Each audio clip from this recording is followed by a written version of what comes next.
Во студиото на Здраво Македонија по 9 часот се дружиме со Гордана Бешлиовска, Сдружение на медицински сестри, техничари, акушери и стоматолошки сестри. За нас, Васка Мојсовска, поранешна прва и единствена жена председателка на Федерацијата на фармери и член на управниот одбор на Сојуз на стопански комори на Македонија. И Ана Салтирова Давидовски, автор, НЛП тренер и коуч, тренер за личен развој. Останете со нас до 11 часот.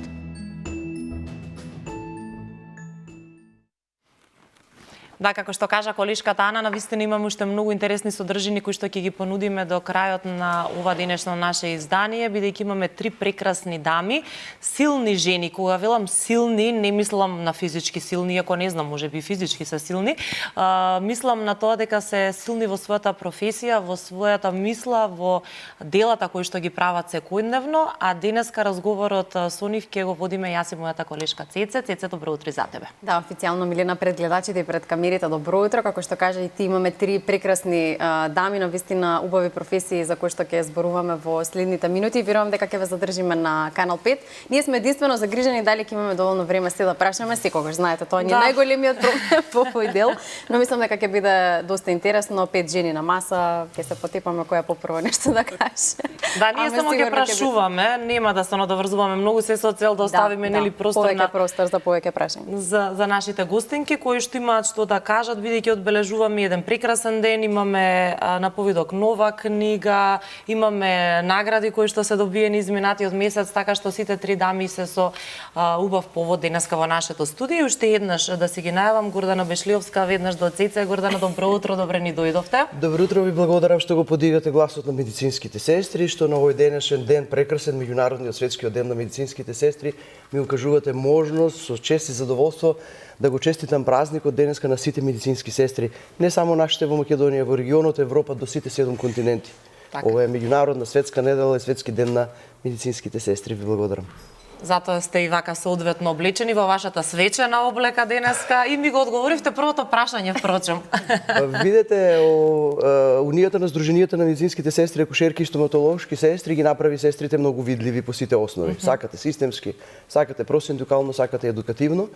Меѓутоа, институционалната празнина на медицинските сестри не носи во ситуација да ние со нашата сила и нашата униформа овака визуелно го подигаме дополнително гласот. Точно ова е мојата свечена униформа, која што јас само на овие јавни настапи им ја ветив на медицинските сестри пред 2 години. Жал ми е што и на денешната свечена академија повторно ќе се појавам во униформата, бидејќи се уште го немаме законот за медицинските сестри, меѓутоа се надевам искрено дека сме во некоја крајна фаза и ќе испишеме една понова историја за медицинските сестри во Македонија, а свечената униформа ќе стои како експонат за идните генерации, дека вака на ваков начин ги баравме визуелно правата и достоинствата на медицинските сестри. Така, убаво кажано. Драго ми е што сте денеска тука и што ќе се дружиме. Веднаш до вас е и Васка Мојсовска. Васка, добро утро, и со вас се немаме видено речиси 2 години. Добро утро. Добро ве најдов. Драго ми е што сте денеска тука и со вас имаме многу убави теми.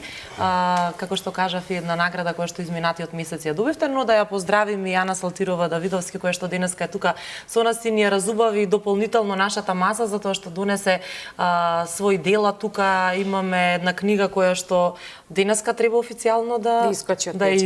Да. Така што драго ми е што денеска сте тука со нас. Имаме тука и карти, игри кои што ќе ги објасниме малку подоцна, се со цел да ги изближиме родителите со своите деца. Добре дојдовте и вие. Благодарам на поканата, баш ми е драго што ќе имаме можност да позборуваме за нешто што ќе даде алатка на родителите, зашто ова е нешто што јас почнав да го правам барајќи алатка за себе како родител.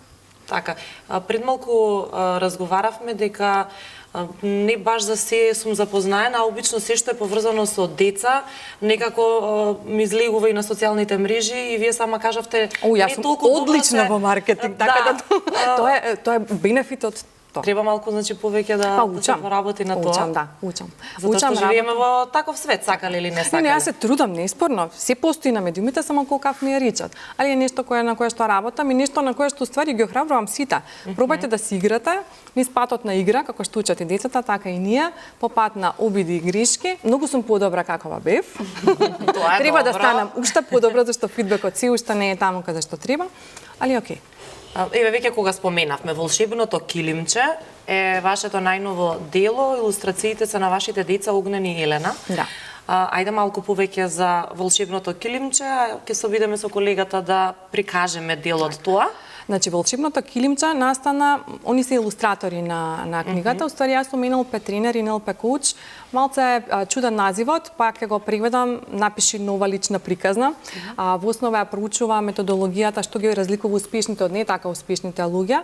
И јас таа методологија ја учев како голема и она со кое што имав можност постојано да се среќавам изучувајќи ја низ годините, со сите луѓе што седев низ клупите, беше зошто ова не го знаевме порано, зошто ова не се учи во училиште. И кога добив деца, сватив дека јас моите деца навистина сакам порано да ги знаат тие работи.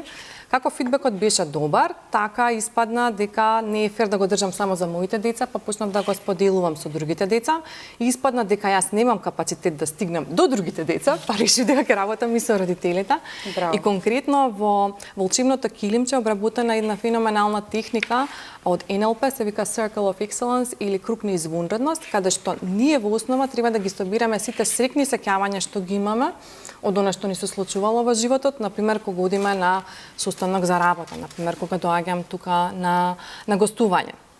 Замислете кога јас би се присетила на сите непријатни ситуации што ми се случили и секој пат кога би се јавила трема и дојдам тука и веројатно Нема да можете да зборувате, да. За разлика од тоа, а најчесто ние тоа го правиме. И целта е уствари книгата да биде алатка на која што на родителите ќе им даде можност да си ги соберат сите срекни сеќавања заедно со децата, да им ги негуваат, заради тоа што и невронауката потврдува дека ние многу побрзо ги забележуваме сите проблеми и предизвици. Ова е целта да ни го сврта размислувањето, што во основа е продолжување на целата мисија од книгата Благодарам, која што исто ја обработува НЛП методологијата, стои позадини иза и ја покрива состојбата како ние свесно да ги носиме децата кон добра состојба, затоа што во добра состојба можеме да дадеме, можеме да се представиме и може да направиме многу подобро. Или она што го има во мене можам да го понудам на светот. Ако јас не сум во добра состојба, јас можам да му го понудам светот само она што го има во мене, тоест мојата не така добра состојба.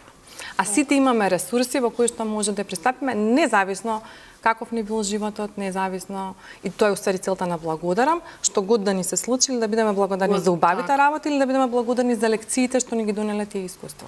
Така, многу убаво кажано, еве и зата пишува волшебното килимче семена книга која не само што се чита, туку е и алатка што му помага на детето да стане чувар на своите срекни сеќавања и да научи дека храброста и смиреноста веќе живеат во него. Многу убаво, верувам дека ова ќе најде на голема заинтересираност кај родителите исто така. Ќе се навратиме подоцна и на клубот на родители, која е целта и поентата на сето тоа.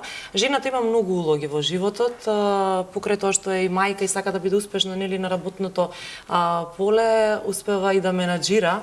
Васка е една таква успешна менаџерка кај нас, бидејќи веќе долги години имате и семен бизнис, а минатиот месец бевте наградена и добивте статуетка жена водилка за успешно менаџирање. Честитки пред се за наградата. Благодарам да сте здрави, живи, само успеси во животот на сите, нека им дава Бог. Па, како што кажавте, јас сум една од собствениците на Агрокалем, тоа е семејна компанија, односно семејна приказна која започна пред 29 години, кога јас и мојот сопруг нели стапивме во брачните води. И во цел тој наш развој ние нели се трудевме да стекнуваме нови знаења, да ја прошируваме нашата работа, да ја надоградуваме, да вметнуваме нови технологии во производството. Инаку за оние кои што не знаат, ние произведуваме лозови и овошни садници и сме најголем расадник во Македонија за производство на садници и трпезно грозје кое што нели е посадено на наши собствени плантажи. Тој континуитет на работа од самиот старт, од самите почетоци, кога буквално сме почнале од нула, едноставно, од 1,5 хектар лозов насад кој што ни беше наследство од родителите на сопругот, ние сега го прераснавме во една поголема, ни не само, нели, ако некогаш било тоа борба за екзистенција, за опстанок на семејството, сега веќе тоа прерасна како еден бизнис кој што рековте од агросекторот во кој што се вклучени и децата наши. Браво. И оваа награда која што следуваше од страна на агенцијата Марили и госпоѓа Лидија Трипуновска, благодарност и до неа, нели, за целата поддршка која што ми ја дава сите овие години на самото наше работење. Значи само еден печат на целата наша работа. Јас како жена сум посебно горда затоа што од агросекторот бев единствена жена која што ја доби таа награда. Кај нас од 30 жени номинирани, мислам добитнички.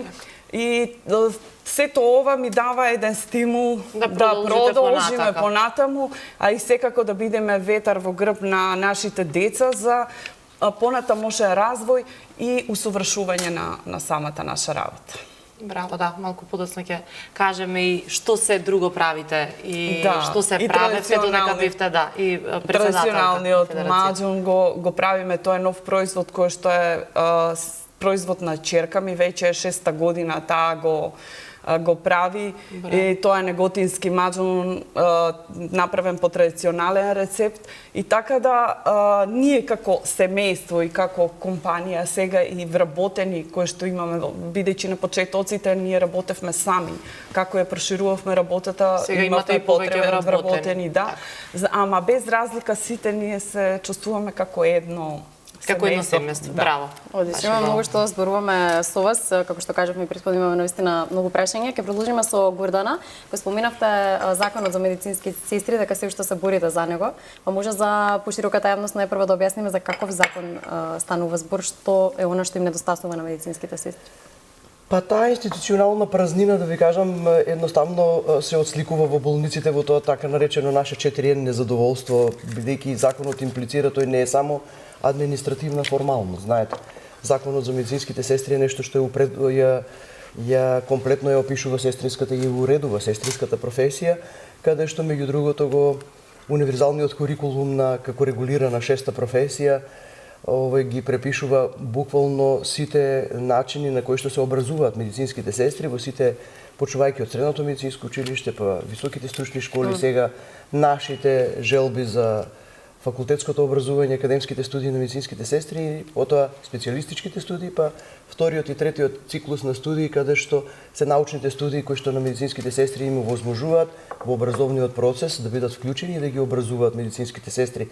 Тој е тој кој што треба да направи професијата, да ја образува професијата. Тоа што го работат медицинските сестри во болниците, треба да истото да го предаваат на факултетите.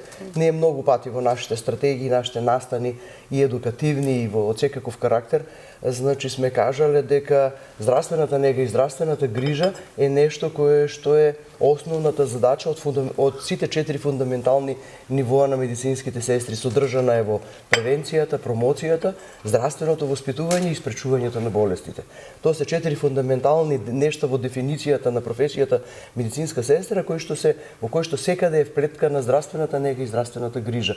Кога ќе кажете здравствена грижа, имате некој термин кој што малку поопшто ги прави пристапите до пациентите. Од примарното, од моментот каде што се триажираат, па се до палијативата, каде што медицинските сестри ги олеснуваат во последните денови, месеци или години маките на пациентите. Законот е многу важен, бидејќи тој е тој кој што ги уредува политиките на лиценцата на професијата, која што од друга страна ги дава задолжувањата и одговорностите на медицинските сестри, со кои што тие одговараат законски врз основа на образованите квалификации кои што ги стекнуваат во образованието. Кога ќе дојдат во болниците, имаат образовни квалификации врз основа на кои треба да испорачаат наспрам пациентите.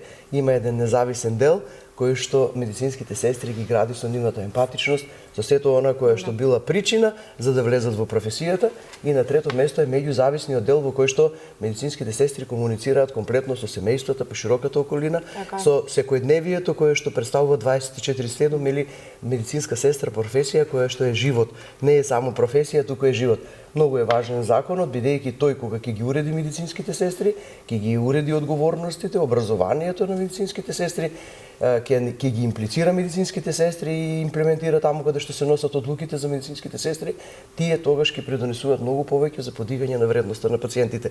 Сето ова треба да се направи за да задолжувањето на професијата биде регулирано на таков начин да медицинските сестри испорачаат према пациентите онака како што тие заслужуваат. Се за вредноста, тие се суштината на нашето постоење. Од тука ние овој закон го бараме не само за достоинството на нашата професија и не само за сето она кое што го работиме биде уредено по сите основи, туку најповеќе од се за она кое што треба да го направиме за нашите пациенти. Значи, само на таков начин се прават одржливи политики за многу структурни, силни здравствени системи. Без професионално структурирани медицински сестри и образовани не можете да имате силен здравствен систем кој што ќе иницира задоволни Вие сте пациенти. првите со кои што сите се соочуваме кога ќе Знаете прво како? од вас бараме помош. Прашуваме каде да се упатиме и така натаму. Навистина сте на првата линија на фронтот, или како да кажем. Најголемо чувство би можела јас себе вака од моето искуство да го кажам во работата, бидејќи јас целокупната моја кариера ја развивам во градската општа болница 8 септември или по нарешната воена болница каде што веќе 35 години работам и каде што мојот кариерен развој и по основ на професионалност и на образование сум го градела во болницата. Има еден момент во кој што не можете да опишете каков е моментот кога се првите информации кај пациентите и соочувањето со болест. Првите моменти кога ќе заврши диагностиката, првите моменти соопштувањето и тогаш сте вие тука кога тоа е еден таков момент во кој што понекогаш ќе кажете дека останувате без зборови. Не, нашата професија е таква во која што вие сте тие кои што треба да ја влијаете довербата кај пациентите. Затоа јас многу пати кога им ги испраќам стимулативните пораки до сестринството, велам дека професијата е тромење на тагата, радоста и болеста и на болката на пациентите. Ќе влезете во една болничка соба, ќе се радувате со пациентот заради добрите резултати, во наредната соба болничка соба ќе дојдете до пациент кој што има сериозни болки, каде што знаете, многу пати ќе слушнете дека не лекуваат сестрите само со лек. Многу е важно да му пристапите на пациентите, тие да ја стекнат довербата кај вас. Кога имате довербата од пациентите, вие сте се остварили во професијата на некој начин. Меѓутоа, знаете, тоа е се многу убаво, тој независниот емпатичниот дел кој што треба да го комплетира оној професионален лик, имидж и дело на таа европска медицинска сестра која што секоја медицинска сестра го посакува, каде што таа сама одлучува, таа е автономна, таа е таа која што за одлуките кои што ги донесува носи одговорност и таа е таа која што е зрак светлина кај пациентот од другата страна. Така се стекнува довербата кај пациентите. Кога имате состојба на отсутност на законот, кога не сте автономни, кога не ви е признаена одговорноста, кога не ве следат образовните квалификации на работа, вие имате и иницирате незадоволни медицински сестри кои што сакајќи си ја многу професијата, иницираат убави здравствени интервенции према лекарите. И заедно со лекарите према пациентите. Меѓутоа многу пати ќе слушнете состојби во кои што тоа незадоволство за жал се имплицира према пациентите и ќе ги слушнете нивните незадоволства. Тие не заслужуваат да имаат околу себе медицински сестри без закон. Така да мислам дека важноста е многу голема. Апелирам, ја користам можноста да им се даде можност на унијата, на здруженијата на медицинските сестри. Ние најубаво знаеме што е потребно. 8 пати го почнувавме законот да го работиме со сите гарнитури во Министерството за здравство. Се правиме што е до нас, се што требаме ние да направиме.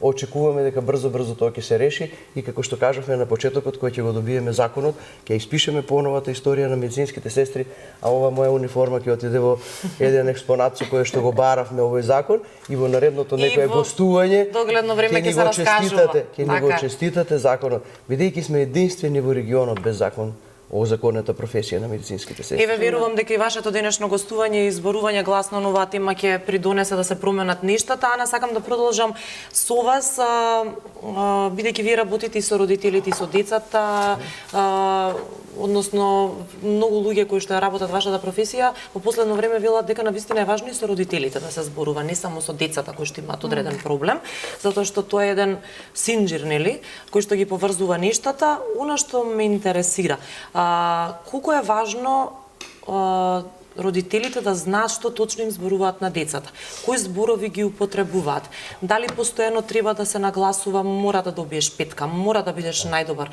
колку тоа ќе направи кај детето понатаму во иднина да има помалку самодоверба, помалку вреден да се чувствува доколку не ги исполни очекувањата од родителите. Колку родителите, сакајќи да направат нешто добро за децата, може да направат лошо? Како социјален работник, сватив дека сите ќе ги зизнеме собствените деца на креативен начин.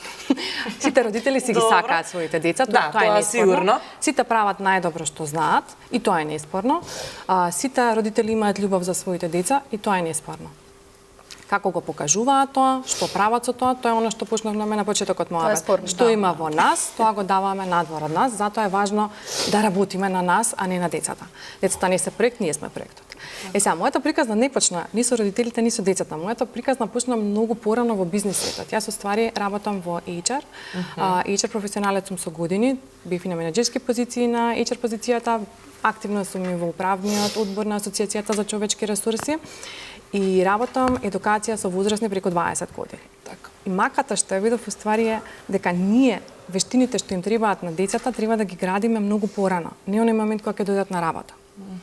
Мојата функција, јас како родител ја гледам, да оспособам две деца кои што кога ќе дојдат на работа, ќе бидат функционални, ќе можат да се справуваат со комуникација тешка, ќе можат да се справуваат со стрес, зашто јас нема да можам да влијам на околностите дома, ќе направам можеби идеално окружување. Да. Што се случува кога моите деца ќе искочат од тоа.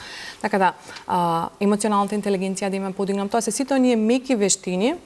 NLP, јас го работам преку NLP коучинг моделот, има различни правци, сите се уствари како да се качуваме на планина, само по различни патчиња, нема подобар или полош, има што ни лигнува на афинитетот, и од тука влече приказната. По начинот како го постави прашањето, одговорот беше повеќе од очигледен. Дали сакаме децата некој на работа да им прави притисок, да ми кажува што мораат? Не сакам. Да. Образовниот систем мора да ни се менува, како што сватив дека немаме закон за сестри кои што постојат и се повеќе од клучналка, така да и образовниот систем одговара на индустријата 2.0, а ние сме сега во индустријата 5.0 и произведуваме работници кои што ќе седат, мислам, школскиот систем произведува работници за во фабрика.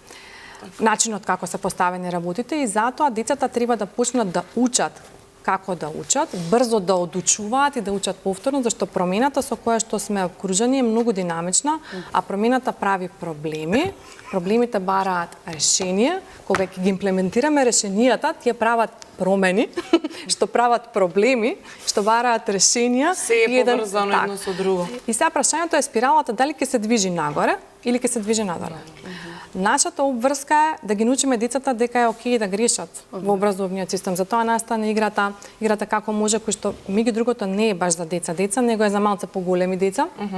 И за нас големите, и таа работам и во ме крива заборавив и другата игра ми board game кој што игра што имате може да покажеме. Сега ќе прикажеме, додека зборувате. Има една жолта карта, таа жолта карта се вика е проблемолог, знаете, кога ќе ставите олог на нешто станува специјалист, стоматолог, дефектолог и така натака. Сега првично ние мора да бидеме специјалисти за сопствените проблеми пред да почнеме да ги решаваме. Сум седела на многу маси каде што не зборуваме за проблемот, него решаваме симптоми. Оној момент кога ќе го решиме симптомот, ништо не се случува, медицинарите ќе ни кажат, ќе се појави тој на многу магичен и малце подраматичен начин. Така да многу е важно да ги научиме децата да решаваат проблеми, тоа е тоа што ни е потребно. Убави прашања. Како можеш да бидеш најголема поддршка сам на себе, зашто си благодарен во твоето патување, што научи денес? Жолтите карти имаат развоен мајндсет, гру мајндсет, не знам, не сум сигурна дека е најстрикното решение, а црните карти со црната рамка картите имаат цел да ни го свртат фокусот на проблемот, тоест да ни го размрдаат размислувањето, тоа што целта уствари на решавање проблеми да не се застанеме окучени да викаме не знам. Него прашањето е да почнеме да мислиме и некако во последно време се зачинето со AI, така да ние шетаме со еден феноменален AI, само не го промптаме добро, така да најчесто си поставаме глупави прашања на кои што имаме добри одговори, а тоа е зошто ми се случува во мене, зошто пак и така натака, наместо да речеме што од ова можам да научам, како следниот пат да постапам. И сакам да ги растам и сопствените деца од типот на кога ќе се случи грешка, не е прашање дали ќе се случи, не е прашање дали ќе добие слаба оцена, ќе добие, ги оставам да добијат слаба оцена за да видат резултат од сопствената работа. Не одам да поправам оцени. Ми се јавуваме по наставници и така натаму. Пројавувам интерес да видам до каде е детето, ама не одам да барам. Ако си заслужил нешто и наставникот цени дека тоа нешто треба да го добие, значи треба да го добие. Така. Васка можев да забележам дека се согласува на многу наврати со вас, дали во работата, дали како мајка, не знам, но она ги гледа работите како децата што си ги воспитала сега се функционални во работното окружување. Јас сакам уствари децата да ми бидат среќни кога им дојде некој на работа, зашто јас како HR си имам изнагледано различни луѓе што доаѓаат со некој ти екип да работиш, некој викаат некој не си ја напишал домашната. При тоа мислам на родителите. Васка слободно да надоврзете се. Па се согласувам со гостинката затоа што и нели како што кажавте и јас сум мајка и за среќа или за несреќа ние кога ги воспитувавме децата немаше тогаш интернет комуникации и интернет врска и каде што можевме да ги видиме овие совети, но сме по интуиција сме ги воспитувале по тоа како нас не воспитувале. Бидејќи сум по професија одделенски наставник, а и не само како човек, категорично сум против тоа да родителите одат и се бунат на кај самите наставници за своите оценки. Никогаш за оценките на своите деца. Никогаш тоа не сум го правела, ниту моите родители го прават и сметам дека секој треба по заслуга да си добие тоа што треба, а не дали е на некој или Ами не може сите да бидат скроз одлични, не е нормално да бидат сите со сите петки. И секогаш скромноста била при воспитување на моите деца, скромноста била на прво место. Можете вие да видите во животот што сакате. Можете да имате разни титули, се, и некогаш да имате помалку или повеќе, нели финансии, но најбитно е вие да бидете човек.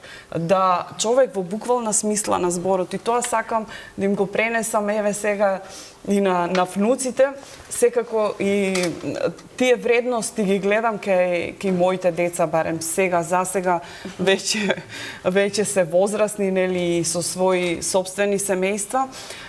Се надевам дека тоа ќе продолжи, ќе ги води во иднина. Секако проблемите кои што ги спомнавме се во сите сектори, не само во воспитувањето, туку и во самата работа, исклучиво во нашата работа, но трпението, дисциплината и знаоѓање решение за проблемот. Не сега, нели, многу ми се допадна тоа што го кажавте, зошто мене ова ми се случува. Ние во текот на нашата работа сме наиделе на безброј проблеми во речиси во овие 3 децени, но секогаш сме гледале да го најдеме решението за тој проблем. Не, нели, сега дигам раци буквално и готово, тоа е што се деси. Дај, ако на овој пат има препрека, па дај да видиме како да ја поминиме таа препрека. Секогаш така сме гледале, барем јас и мојот сопруг. И мислам дека тоа е една водилка која што сите треба да ги водим. Треба да имаме цели во животот, но не невозможни цели. Значи, да бидеме реални. Чекор по чекор, да, и се во дадено време. Так. Значи, не можете вие сега почнувате со работа и да очекувате дека преку ноќ ќе се случи нешто. Значи, кога сте дисциплиниран на работата, кога учите и се надоградувате, барем во мојата работа и така е. Јас кога почнавме ние да работиме, свативме дека мораме и да учиме за земјоделството. Земјоделството не е само мотика, затоа што тоа е цела една наука. Да, промената на климата, сите предизвици, промената на општествените структури, на законите, сето тоа влијае на самото производство и на самата работа. Така, моето активирање беше што повеќе да научам, а како ќе научам? Затоа ако не се активирам во некои организации во кои што можеш да размениш искуства, да споделиш и да се бориш за своите права. Барем јас така го сметав, ја сметам, нели, мојата работа и затоа и вметнав од сите тие членства. Спомнавте Националната федерација на фармери. Така, бевте председател на Федерацијата на фармери. Прва и единствена жена. Па така е, во таа организација, најголема организација која што ги здружува сите земјоделци во Македонија од сите сектори. И јас бев првата жена, 8 години председателка на таа организација, веќе 1 година не сум. Тимот со Ви кој што... недостасува тоа или сега имате повеќе време за другите работи? Не, јас сум си повторно активна во организацијата затоа што сум и член на управен одбор. Јас сум член во таа организација од 2006 година. Да, но како председател нели поголема одговорност, да. Малку се намалија одговорностите, но веќе имаме па сега други улоги во животот, ама инаку и членувам во Сојузот на стопански комори, односно Агрокалем е член и воедно и таму сум член на управен одбор на агро комората и тоа сакам да им го пренесам на идните генерации кои што се занимаваат со земјоделство. Значи морате да членувате и да бидете активни во работите и да бидете вклучени во донесување на одлуки во промените кои што се лично за ваша. Само преку членство можете да се изборите за правата. Јас тоа го видов преку мојата работа и затоа сакам да го пренесам и на идните млади. Без разлика дали се жени или мажи. Истото тоа го прави и колешката со сестрите, истото тоа го правам ја во асоциацијата. Да, имаме благодарност. Сакав да ви кажам дека можеби има една дефиниција која што е моја животна дефиниција, сигурно се надевам ќе се сложите, бидејќи јас сум остварена мајка на 2 прекрасни сина кои што се академски образовани. Ќе се мојата смисла за мојот живот, сите ние се будиме и живееме за нив. На децата треба да им покажете, не секогаш само да им кажете. Многу е важно што им покажувате.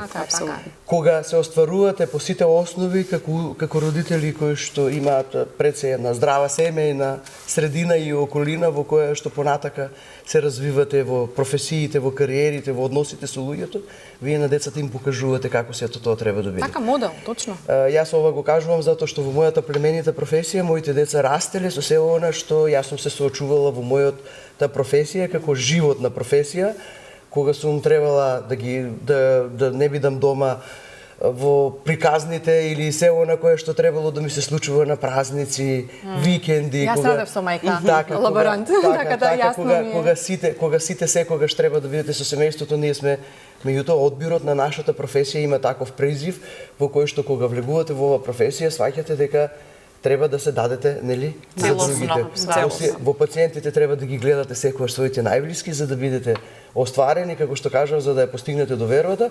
Меѓутоа сето она што го работите, тој однос кој што го градите со тие луѓе кои што во моментот имаат потреба од вашите совети, имаат потреба од се она да ги насочите, пренасочите и советувате или триажирате, така да кажам, кога не сте во болниците или во болниците да им пристапите или на работното место и сето тоа кога го слушаат и гледаат. Јас мислам дека не може да не прерасне сето тоа и во децата во еден хуманитарен дух, во едно такво чувство и сочувство за нештата, било за другарите додека растат, било за околината каде што се наоѓаат, каде што се остваруваат.